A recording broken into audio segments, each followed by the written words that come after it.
is day 84 of 365. And as I woke up this morning, the first thought that came to my mind was, today was that day. And as I went about my morning and I eventually looked at my phone, Facebook gave me a memory from 7 years ago.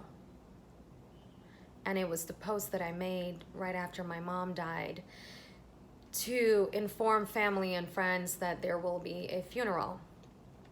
And I was thinking back about that day and how far I've come from then to now, 7 years ago, and the recovery and what happened on that day.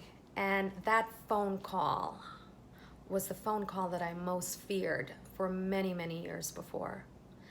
And it was a little after 5 p.m. I was at my parents' home in the attic with my sister Julie and my niece Hema, and we were chatting. And suddenly, all of our phones started ringing at once. And I knew it. I knew that was the call. And my sister Julie answered her phone first, and we all heard my other sister on the line screaming, saying, "Get to the hospital now." And the hospital was about a 10-minute walk. And my niece Hema and I, we started running like we were in a marathon, running to the finish line. And we didn't make it on time. And that evening, I think we got home from the hospital around 8:30, 9 p.m. And I remember that I was bawling my eyes out. I was very dramatic. I was not holding anything back, basically. I was crying for my entire family because they were very subtle with their pain. And I remember crying through the entire yard, going into the first floor and crying and bawling, and then on the second floor, and I did the same thing. And then I went to the attic and I did the same thing. And I think what I was doing was also looking for her, hoping that what I had experienced a few hours before was simply a nightmare. And then I went back to the second floor where my mom lived, and I sat at the living room table where she used to sit, and I just started crying and crying endlessly. And then my niece Hema comes up from the first floor, and she sits next to me and she watches me silently, and she doesn't say a word. And then suddenly she says, "Auntie Tina, I have to tell you something." And I said, "Sure." And she said, "You know, Grandma didn't really die, right?" She said, "Grandma can't die because she's a soul, and a soul could never die.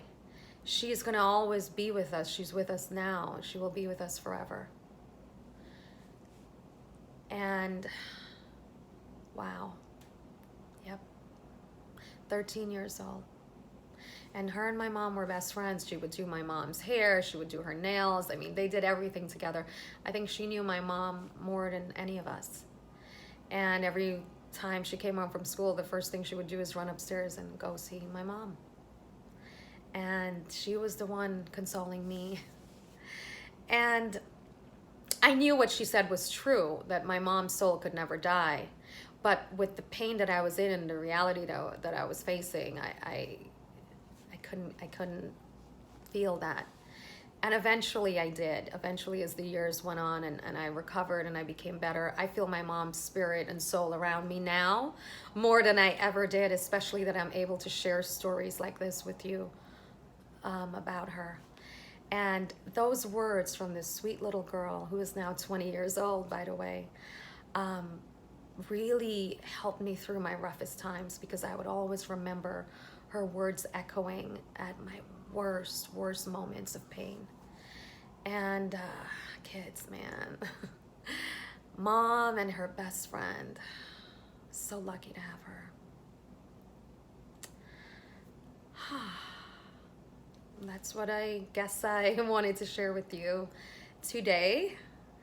And yeah, I will see you tomorrow. Bye.